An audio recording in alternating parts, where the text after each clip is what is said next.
Hello friends, study with छोटी में आपका स्वागत है।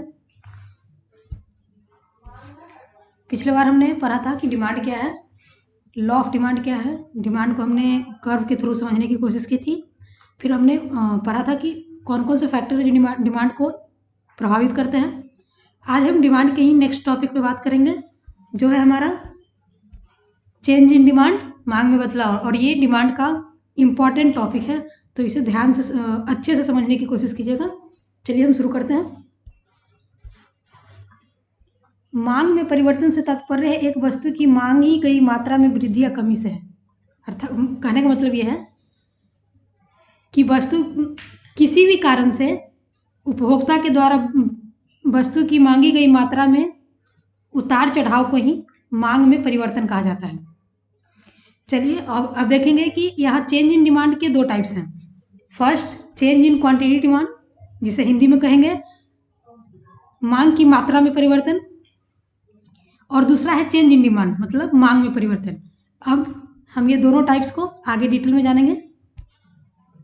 पहला है change in quantity demand, bracket में गौर कीजिएगा।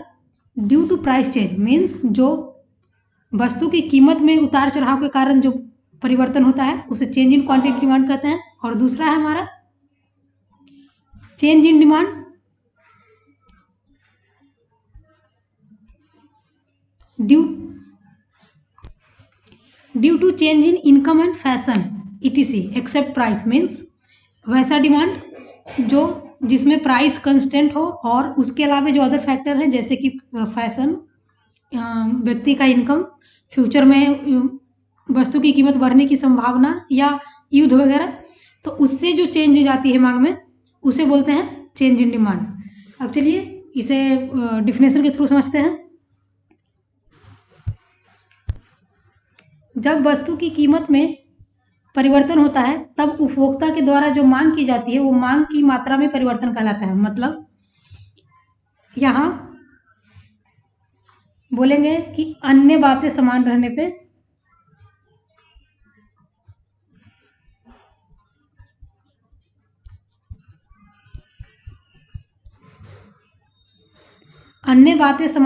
जब वस्तु की कीमत में परिवर्तन होता है तब उपभोक्ता द्वारा जो वस्तु की मांग की जाती है उसे ही बोला जाता है मांग की मात्रा में परिवर्तन।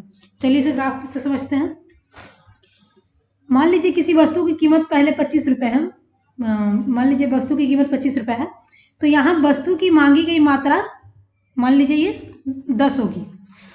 लेकिन अगर वस्तु की कीमत घटकर 20 रुपये हो जाती है, P1 20 रुपये मान लीजिएगा, तो यहाँ वस्तु की मांगी गई मात्रा घटकर क्या हो जाएगी 5। ठीक है। उसके अपोजिट जब वस्तु की कीमत में वृद्धि होकर 30 रुपये हो जाती है तब वस्तु की,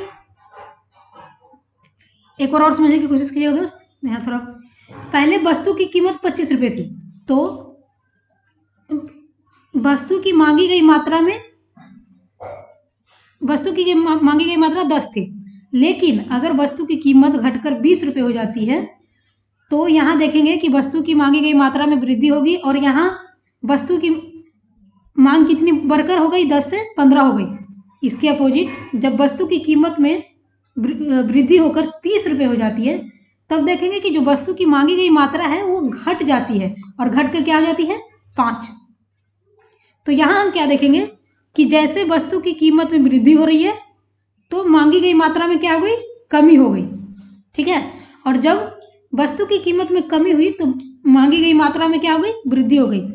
तो इसे ही बोला जाता है चेंज इन क्वांटिटी डिमांड। क्यों? क्योंकि यहाँ पे कीमत के कारण वस्तु की मांगी गई मात्रा में उतार चढ़ाव हो रहा है। चलिए अब नेक्स्ट पे आते हैं, चेंज इन डिमांड। यहाँ पे ब्रैकेट में लिखा हुआ ही है कि मतलब जो इसमें क्या है, जो हमारा प्राइस है वो कंस्टेंट रहेगा, मतलब प्राइस में कोई चेंजेस नहीं होगा। उसके अलावा एग्जाम्पल में मान सकते हैं, अगर एक ही फैक्टर को हम ले लेते हैं व्यक्ति का इनकम, तो यहाँ पे देखेंगे कि जब व्यक्ति का इनकम, यहाँ पे प्राइस हमारा क्या है, कांस्टेंट है, इसमें कोई परिवर्तन नहीं होगा।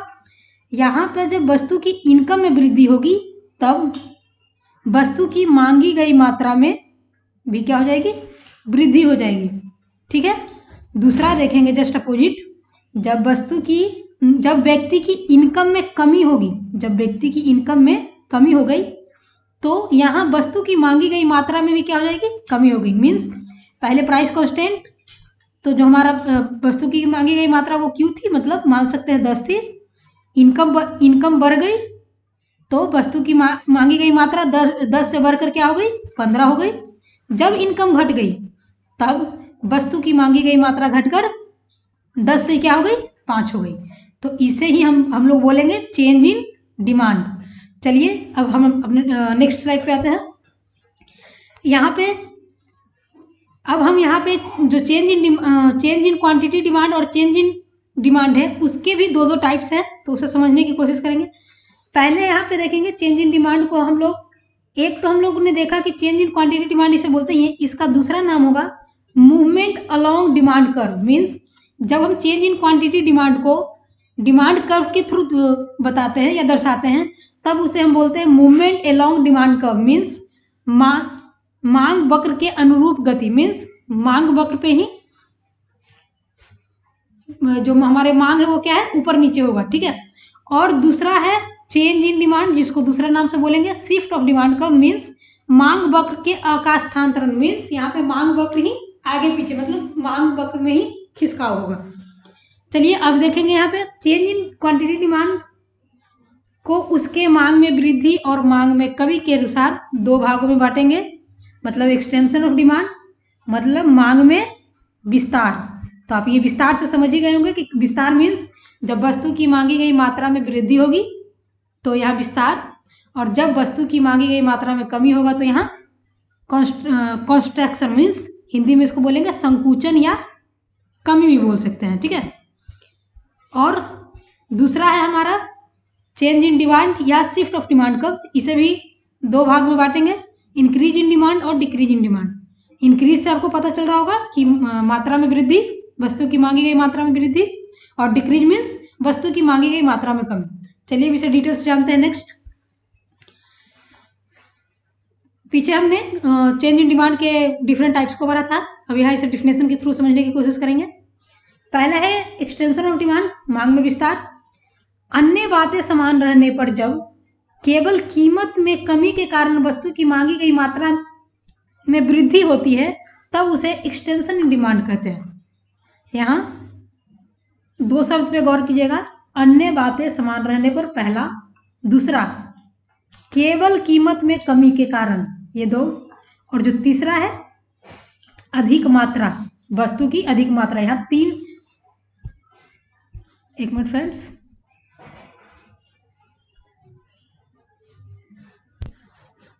यहाँ तीन चीज पे गौर कीजिएगा।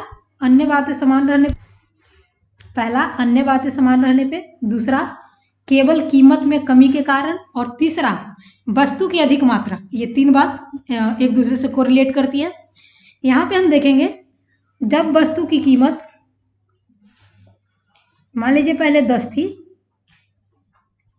मान लीजिए पहले 10 रुपये थी, यहाँ वस्तु की कीमत घटकर 5 रुपये हो जाती है, तब देखेंगे कि पहले जब वस्तु की कीमत 10 रुपये थी तो मांगी गई मात्रा में मान लीजिए 20 थी, वस्तु की जो मांगी गई मात्रा वो 20 थी। लेकिन जब वस्तु की कीमत घटकर 5 रुपये हो जाती है तो देखेंगे यहाँ मांग में क्या हो गई, वृद्धि हो गई। जहाँ पहले 20 वस्तु की मांग हो रही थी वो बढ़कर अब क्या हो जाएगी, 25 वस्तु की मांग हो जाएगी। तो यहाँ हमने क्या देखा कि जैसे वस्तु की कीमत में कमी हुई तो वस्तु की मांगी गई मात्रा में क्या हो गई, वृद्धि हो गई। अब दूसरा देखेंगे मांग में संकुचन, मीन्स अन्य बातें समान रहने पर जब केवल कीमत वृद्धि के कारण वस्तु की मात्रा कम हो जाती है, मांगी गई मात्रा में कमी आती है, तो उसे कंट्रैक्शन डिमांड कहेंगे, मीन्स मांग में संकुचन। यहाँ इसके जस्ट अपोजिट होगा। मान लीजिए पहले इसी ग्राफ के अकॉर्डिंग चलते हैं। मान लीजिए पहले प्राइस, इसमें भी 10 था, पहले प्राइस क्या था हमारा 10 था, तो क्या हो गया, वस्तु की मांगी गई मात्रा में क्या थी, 20 थी। लेकिन जब मान लीजिए वस्तु की कीमत में बढ़कर वृद्धि 10 से 15 रुपये हो जाती है, तब वस्तु की जो मांगी गई मात्रा है उसमें कमी हो जाती है, और यहाँ 20 से क्या हो जाएगी, 15 हो जाती है। तो यहाँ हमने देखा कि पहले वाले ग्राफ में, मतलब इस ग्राफ में वस्तु की कीमत 10 थी तो घटकर 5 हो गई, तो वस्तु की मात्रा पहले 20 थी, बढ़कर क्या हो गई, 25 हो गई। जस्ट अपोजिट, वस्तु की कीमत 10 थी, तो मांगी गई मात्रा 20 थी, लेकिन जैसे ही वस्तु की कीमत बढ़कर 15 हुई, वस्तु की मांगी गई मात्रा घटकर क्या हो गई, 15 हो गई। तो यहाँ पे हम देखेंगे कि इस तरह ये कीमत में कमी के कारण, कीमत में वृद्धि और कमी के कारण वस्तु की मांगी गई मात्रा में भी वृद्धि और कमी होती है। तो ये हमारा एक्सटेंशन इन डिमांड और कंस्ट्रक्शन इन डिमांड। चलिए अब इसे हम, ये तो हमने समझ लिया, अब हम इस ग्राफ पे समझने की कोशिश करेंगे कि जब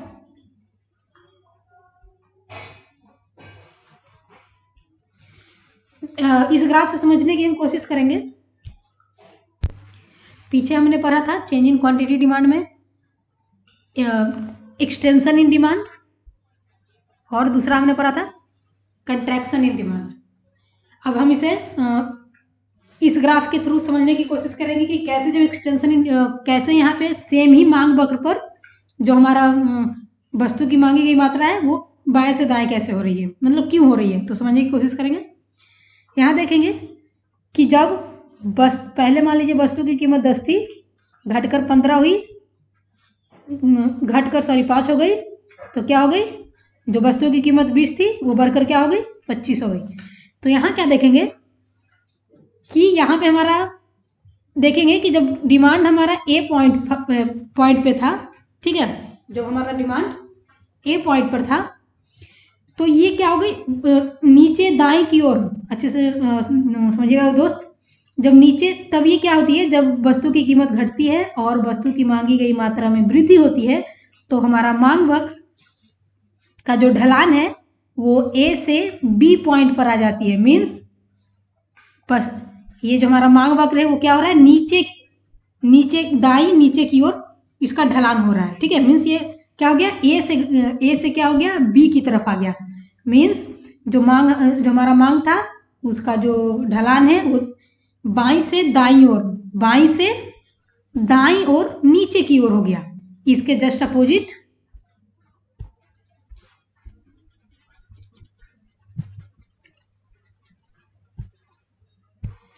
जब वस्तु की कीमत बढ़कर 15 हो गई, तो वस्तु की मांगी गई मात्रा घटकर क्या हो गई थी, 20 से मान लीजिए 15 ही हो गई।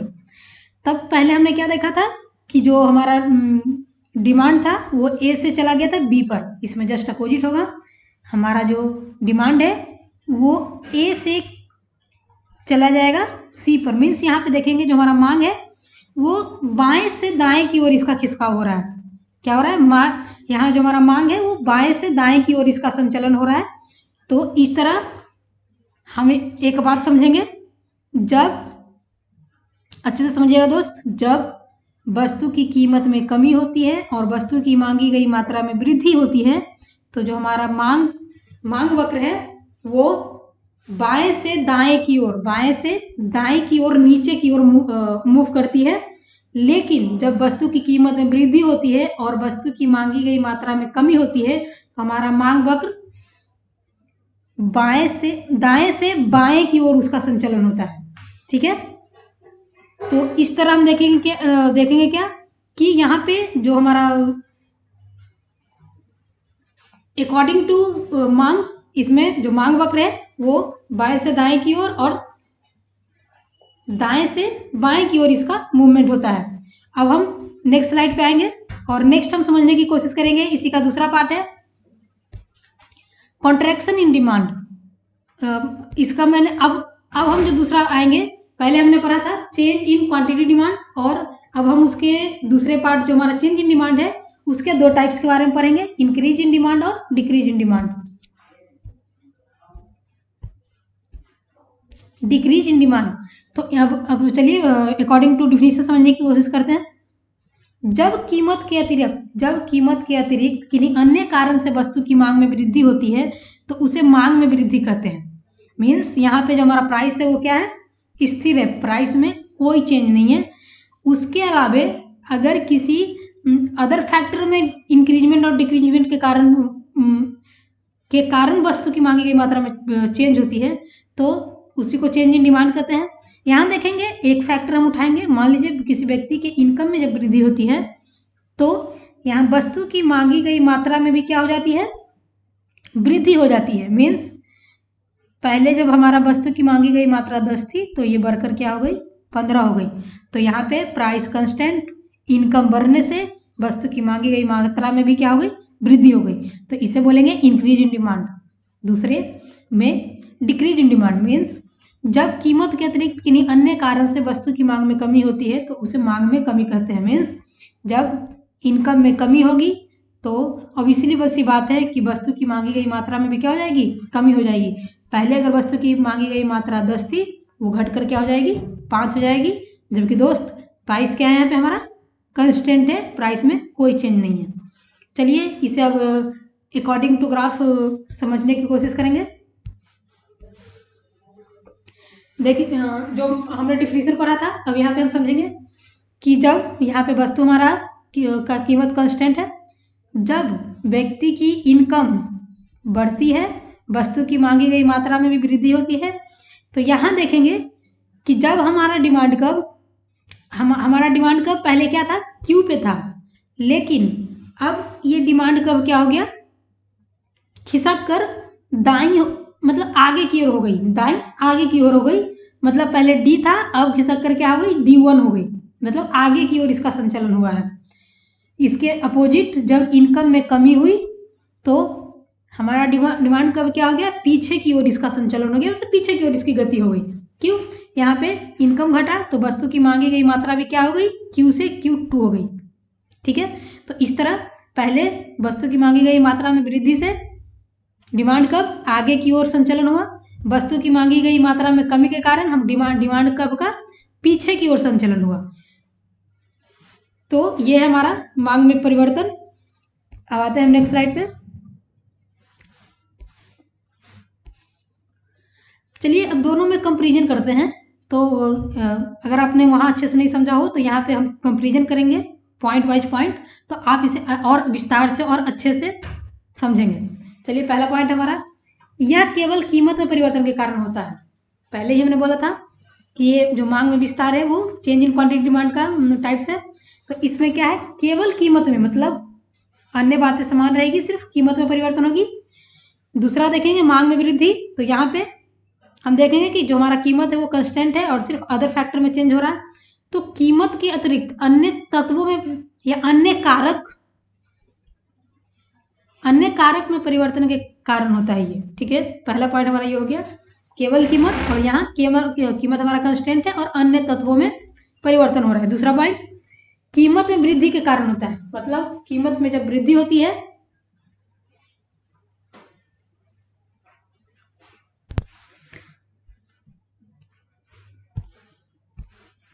फ्रेंड्स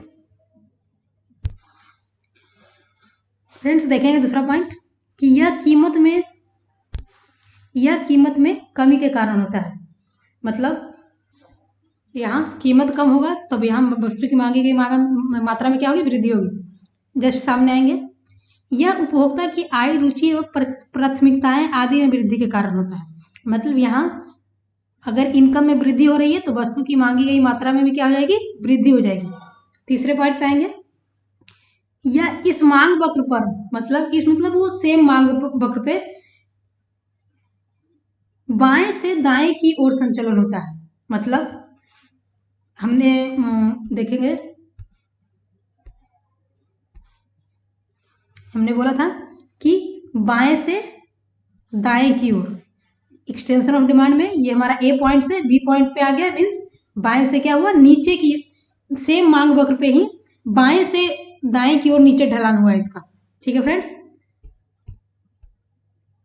और दूसरा देखेंगे यह मांग वक्र पे आगे की ओर इसका खिसकाव होता है। मतलब ग्राफ पे समझेंगे, हम देखेंगे कि यहाँ पे जब मांग में वृद्धि हुई तो ये जो हमारे पहले हमारा जो डिमांड कब था ये था, ये इसका आगे की ओर संचलन होकर इसका जो डिमांड क्या हो गया डी से D1 हो गया। तो ये थे हमारा मांग का विस्तार और मांग में वृद्धि में अंतर। देखिएगा पहला फिर से सिर्फ कीमत में परिवर्तन के कारण अन्य चीज कांस्टेंट रहेगा, इसमें कीमत कांस्टेंट रहेगा बाकी अन्य चीज में परिवर्तन होगा। दूसरा पॉइंट, यह कीमत में कमी का कारण होता है, क्योंकि ऑब्वियसली सी बात है, कीमत में कमी होगा तो वस्तु की मांगी गई मात्रा में वृद्धि होगा।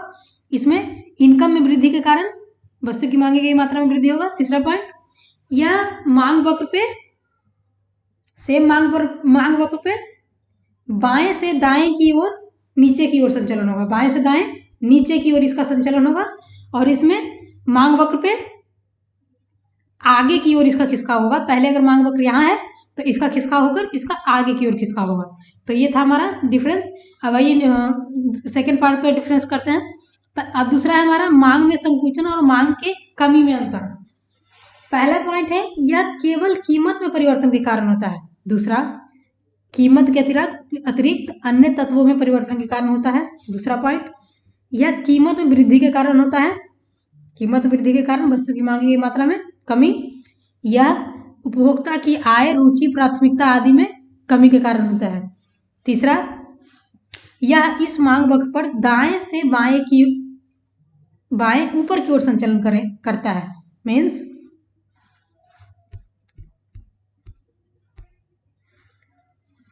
दाएं से बाएं ऊपर की ओर। मीन्स यहाँ पे हमारा पहले सेम डिमांड कब पे, पहले हमारा डिमांड यहाँ था, तो क्या होगा अब यहाँ पे जब वस्तु की कीमत बढ़ी, डिमांड में कमी हो गई, तो हमारा जो मांग है वो दाएं से बाएं ऊपर की ओर इसका संचलन हो रहा है। ठीक है, नेक्स्ट हम आएंगे, इसमें देखेंगे यह उपभोक्ता की आय, रुचि एवं इसमें क्या हम तीसरा देखेंगे कि क्या पीछे की ओर। मीन्स पहले जो हमारा डिमांड कब यहाँ था, तो अब ये क्या होगा, पीछे की ओर इसका खिसकाव होकर डिमांड कब यहाँ हो जाएगा। देखिएगा, पहले हमारा जो डिमांड कब था यहाँ पे था, अब इसका पीछे की ओर खिसकाव होकर इसका संचलन पीछे की ओर होगा। तो ये था हमारा मांग में संकुचन और मांग की कमी में अंतर का। अब जितना हमने पीछे पढ़ा उसे हम एक शॉर्ट चार्ट में अच्छे से समझने की कोशिश करेंगे। ये हमने जितना भी पीछे डिटेल में पढ़ा इसे हमने शॉर्ट नोट में कर दिया है, ताकि आप पीछे अच्छे से उसे शॉर्ट में आप समझ सके। तो चलिए, पहले हमने बांटा था चेंज इन डिमांड पहले हमने पढ़ा था कि डिफिनेशन क्या होता है। फिर हमने चेंज इन डिमांड को दो टाइप्स में बांटा था, change in quantity demand, movement along demand. Means due to price change, means price में उतार चढ़ाव के कारण वस्तु की मांगी गई मात्रा में कमी और वृद्धि होगी। दूसरा हमने पढ़ा था चेंज इन डिमांड या shift of demand curve. Means change in demand, वस्तु की कीमत यहाँ पे क्या है, due to change in fashion and income it is except price. Means यहाँ पे प्राइस हमारा क्या है, कंस्टेंट है, और चेंजेस क्या हो रहा है, जो अदर फैक्टर है जैसे इनकम हो गया, फैशन हो गया, या फिर जो अदर हमारा जो फैक्टर है उसमें चेंज के कारण जो मांगी गई मात्रा में वृद्धि और कमी होगी। तो ये हो गया हमारा चेंज इन डिमांड। अब हमने change in demand, quantity demand को दो पार्ट में बांटा था, एक्सटेंशन ऑफ डिमांड और कंट्रैक्शन ऑफ डिमांड। मीन्स मांग में विस्तार और मांग में संकुचन। यहाँ हमने देखा था यहाँ पे प्राइस क्या हो रहा है, वस्तु की जो कीमत है वो घटेगी, तो यहाँ हमारा डिमांड क्या हो जाएगा, बढ़ जाएगा। और यहाँ हमने देखा था कि सेम मांग वक्र पर बाएं से दाएं नीचे की ओर। मीन्स सेम मांग वक्र पर बाएं से दाएं नीचे की ओर इसका संचालन हो रहा है। इसमें हम देखेंगे, इसमें क्या होगा, जस्ट इसका अपोजिट, प्राइस इंक्रीज करेगा तो डिमांड क्या हो जाएगा, डिक्रीज कर जाएगा। और सेम ही मांग वक्र पर दाएं से बाएं ऊपर की ओर संचालन होगा इसका। तो ये हमारा था एक्सटेंशन ऑफ डिमांड और कंस्ट्रक्शन ऑफ डिमांड। अब फिर हमने दूसरा था हमारा चेंज इन डिमांड, इसको भी हमने दो पार्ट में बांटा था, इंक्रीज इन डिमांड और डिक्रीज इन डिमांड।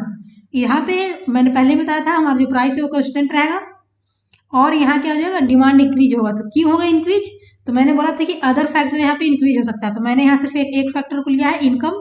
आप अदर भी दूसरे फैक्टर को ले सकते हैं, नो इशू। तो यहाँ पे जो इनकम है वो बढ़ेगा तो वस्तु की डिमांड में क्या होगी, वृद्धि होगी।